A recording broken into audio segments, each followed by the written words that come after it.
Nice to see you.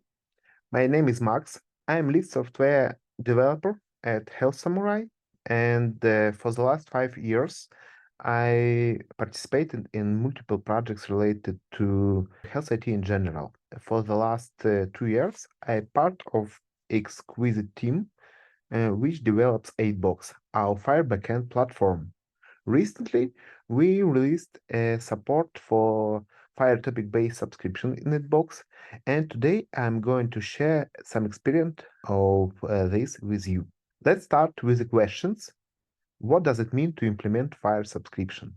The basic answer lies in the specification itself.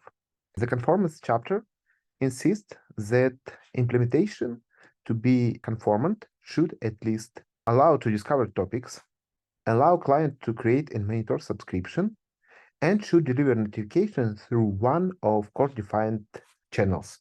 I suspect that at least hook channel will be supported by most implementation. In addition, specification doesn't insist on implementation to provide guaranteed delivery. And in reality, it may be quite hard to support this for the open to the world server. Instead, the server may provide just best effort delivery, but in this case, it should include monotonically increasing event numbering in every event in notification. With this, client may detect missing events and it will allow them to request those events. Today, I'm going to focus on two technical aspects of our implementation. First one is how to reliably process event, and the second one is how to deliver messages while keeping event numbering. First, I need to provide you with a bird's-eye review of 8box architecture. Left part represents a main application with a FHIR API in the middle. I've really simplified it, and in reality, it consists of many models such as validation, terminology, access control, and etc. It uses PostgreSQL database as a storage, and every file resource stored almost as is in JSONB format, one table per resource. The right part, subscription model, will be our main interest today. It's split into two entities. Event manager, who is responsible for capturing, processing, and persisting events for a topic, and PubSub manager, who is responsible for actual subscription API and for notification delivery. The main problem I want to discuss is how and where to process FHIR API operation and transform them into subscription events. I highlighted a two option. Option one is what I called as a middleware, by which I mean to process FHIR operation somewhere close to API level. For example, it may be even a proxy before the FHIR server, or a header inside IP implementation. In any case, as we now have to deal with two unrelated operations, we will encounter a problem related to distribution transaction. For example, we may either optimistically persist event before the FHIR operation committed, with a risk to send notification for operation that was never happened in reality, or to commit operation first without guarantees on event being persisted. One of the few possible solutions for the problem is two-phase commit protocol, but it is expensive and not always possible to implement. Another problem of this approach is that for concurrent server, it's quite hard to provide an event order, which may be important for subscription. At the same time, if you are willing to accept a possible but not too probable failures, this approach has some benefits. It is simple to implement and support and scales in the same way as API does. The second option, and what we use for our implementation, is log-based change data capture. Database, in our case PostgreSQL, keeps a write-ahead log for all operation. It's quite important mechanism which utilized firstly for database recovery from failures. but it may be also used for stream backups and for replication. Our event manager acts as true database replica. To interact with database logs, PostgreSQL allowed to create a physical or logical replication slot, a channel which ensures that the database will keep and deliver logs until our server confirms they as processed. The main interest for us is the logical replication slot, as it possesses all required for our task properties.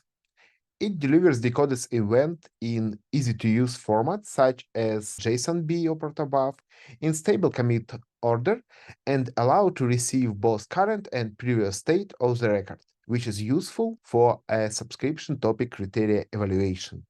It is also possible to request changes only for specific tables and interaction, as required by subscription topic. Overall, the entire process looks as follows. The manager creates a replication slot for specific topic.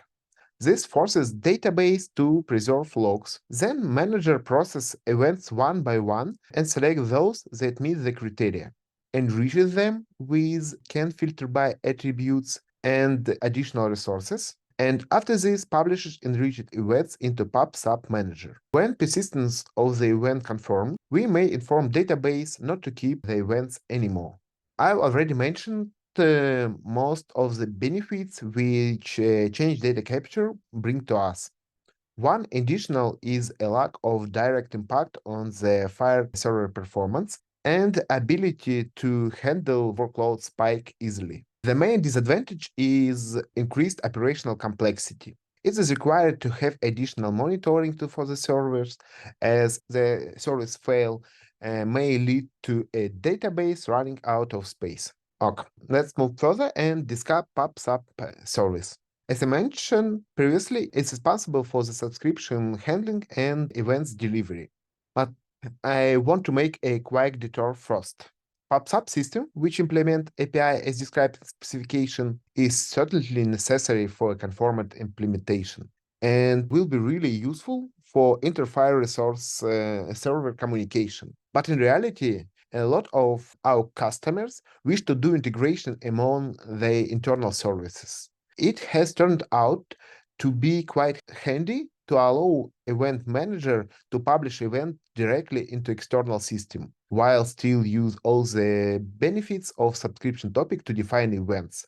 We've built connectors for services like Kafka, Google PubSub, Snowflake, and so on. But let's go back to our PubSub implementation. We've built it from scratch, and it uses the same Postgres to store its state. For amount of workload we anticipate, it works just well and able to handle thousands of transactions. The essence of the implementation is this. We split our subscriptions into group and assign this group to a broker. Broker collects a notification from topic for every subscriber by applying their filter, and at some point deliver notifications. After this, we persist into notification table what events were delivered to what subscriber and with which status. As notification for every subscription is processed sequentially, we didn't have any problem in numbering it. The notification table allow us to understand from what event to continue delivery after restart for every subscriber. Also, a simple join between events and notification table allow us to receive all necessary information for event operation, allow subscriber to request the event. I hope I still have some time for a demo. The step I will show you today is available at our GitHub, so you may use it to test our implementation. For our demo, we need 8 box pre-configured with subscription topic, and we need subscriber demo service, which will receive our notification. We didn't have a notification yet, so let's go to 8 box. In admin panel, we have ability to review our topic. We have only one topic for our demo. Here is some technical details. For example, a replication log which with absence of workload tends to grow up to her bit rate. But when notification will start to emerge, it will be close to zero. Also, we may review triggers here, which is specified with a FHIR pass criteria and filters available for subscriber. Let's interact with a FHIR API to create subscription and trigger notification. First, we may want to discover what topics are available for subscription. So we again see only one topic, and the main interest for us is the URL of the topic, which will be used in subscription. Let's now create a subscription. As our FHIR server is set up with R4B FHIR version, we'll need to have a deal here with this clumsy extension. So we specify the topic URL, also request a heartbeat period to be 20 seconds, and instruct our server to deliver up to 2 messages in one notification. Additionally, we will set a filter for observation with value equal to 42. So we will only receive those observations where observed value is 42.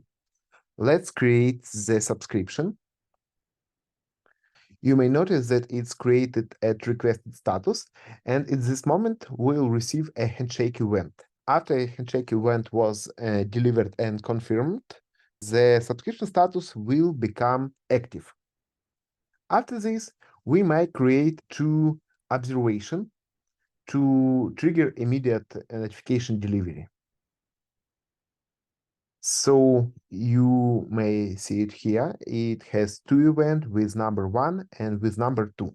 Now let's pretend that for some reason we miss this notification. For example, our service was down, and then we will not receive them.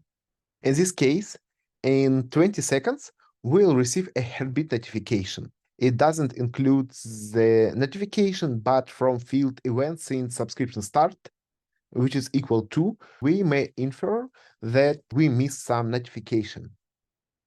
Then we could go back and request these events with $events operation. So we'll receive them, process, and continue to expect new notification from the FHIR server. Okay, looks like it's everything I wanted to share with you. Thank you very much. I'll be happy to answer your questions.